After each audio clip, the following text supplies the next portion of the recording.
Oh, hi everyone. Welcome back to Brian Reads Comics. I'm your host, Brian Hines. Sorry about the voice, it's a little deep today because I've got a cold. Hopefully I'm not too manly. Anyway, before we get started, be sure to like this video, subscribe to my channel, click the bell for notifications, and please check out my Patreon page. It's patrons like you who help these videos get made. Now, jumping into the Quickie reviews we have for the month of August 2023, up first, it's Uncanny Avengers #1. Now, back in the day, Uncanny Avengers launched as a joint team of X-Men and Avengers and was Rick Remender's follow-up to his remarkable Uncanny X-Force book, culminating in the Axis crossover event. The book remained active through several incarnations before the Avengers line as a whole was rebooted and given over to Jason Aaron a few years ago. The new Uncanny Avengers comic is written by Jerry Dugan, the current writer of X-Men, with art by Javier Garrón. We're now in the fall of Krakoa with the anti-mutant organization Okris striking out and wiping out nearly all the mutants. We start with Okris scientist Dr. Stasis, a clone of Mr. Sinister without the mutant gene, and perennial Patton Oswalt favorite MODOK, awakening someone from a, stasis pod. This individual is given Cyclops' former costume identity of Captain Krakoa. Cyclops died, they didn't want anyone knowing they could resurrect people just yet, so he had to play dress-up for a while. He then massacres a delegation of United Nations diplomats, and Okris tries to kill Captain America, but his life is saved by his former teammate in the Uncanny Avengers, Rogue.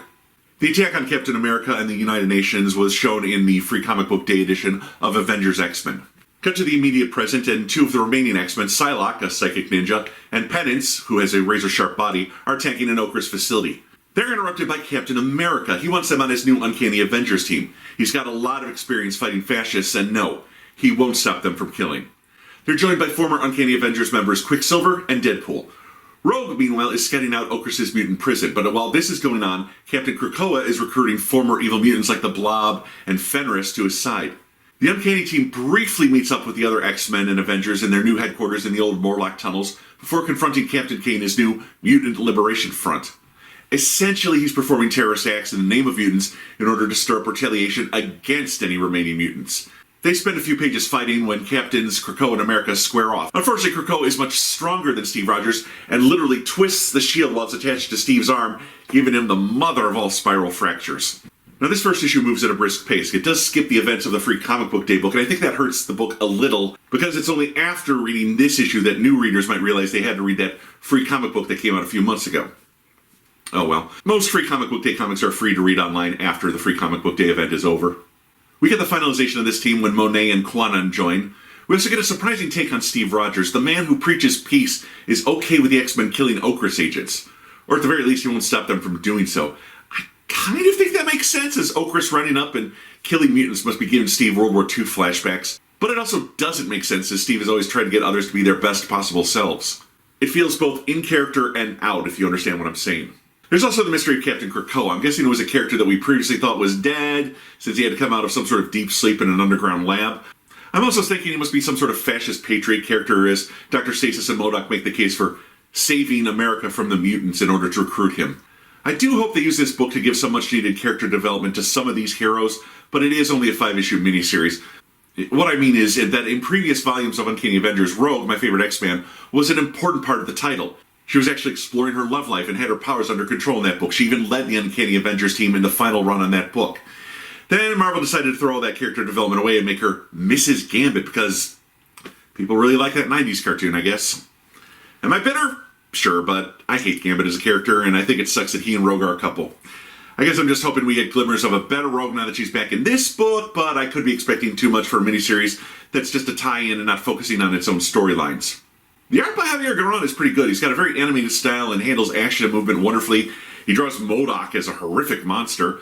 I do think the coloring could be a little better. Sometimes the characters are a little too overshadowed.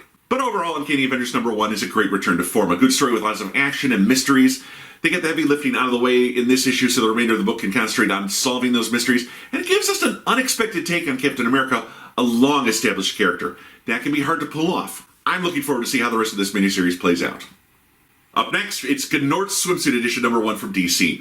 For those who don't know, Gnort was a kind of a goofy dogman Green Lantern, best known for appearing in the 1980s comedy-themed Justice League International. This issue is meant to read like a swimsuit edition of a magazine dedicated to him, I guess.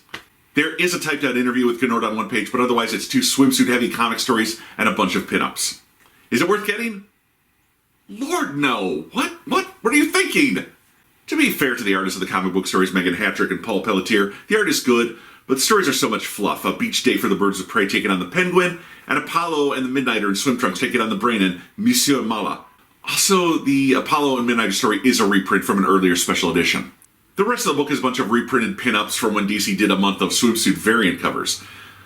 But there are a few A-listed here like Frank Joe, Terry Dodson, Amanda Connor, but essentially you're paying $7 for one new story, one fake interview, and a special's worth of reprints. So why did I get it? I got the brand new Adam Hughes variant cover, and Adam is one of a handful of artists where I'll buy the book even if he's only doing the cover. It's my latest addition to the wall of art behind me is an Adam Hughes piece. The man is one of the greatest living comic book artists, and the cover is of one of my favorite characters, Power Girl, who he hasn't done a cover of since the Palmati Connor series about 15 years back. Don't buy this book unless, like me, you're hunting a particular cover. It's mostly reprints, and while the art is decent, what little writing in there is meh. And finally, for our last review, it's Miss Marvel, the New Mutant, #1. So over in Amazing Spider-Man, Miss Marvel was guest starring, and she died.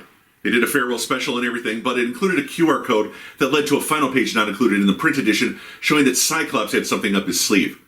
Sure enough, in the Hellfire Gala for 2023, Kamala Khan was resurrected and told she was a mutant inhuman hybrid, something previously thought to be impossible. But with the fall of Krakoa, Kamala has thrown her lot in with the X-Men and is working to save them with this new status quo that was first hinted at in the series finale of the Miss Marvel Disney Plus show.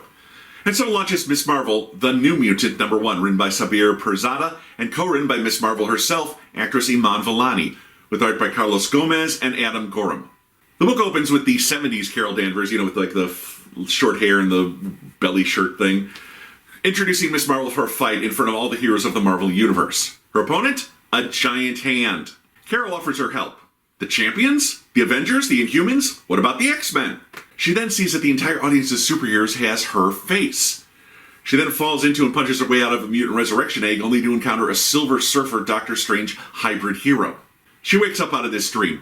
She's going to attend a summer school program at New York's Empire University, but a program sponsored by Okris, who we've established are behind the fall of the mutants. However, since her mutant powers never express themselves, she can't set off Okris' mutant detectors, but she still has her inhuman growing abilities to defend herself. Miss Marvel is now the X-Men's ace in the hole.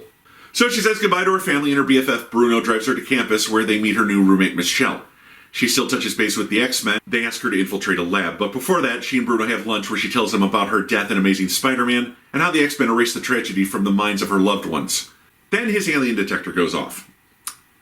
She suits up in her new gold and blue costume and finds a Chitauri alien wrecking a food truck. Hey, we've all been there. She easily knocks it out, but sees that it's full of tubes and syringes and has been horribly experimented on. Miss Marvel easily knocks it out, but then sees that it's full of tubes and needles having been experimented on. It dies, but this sets off an implanted explosive.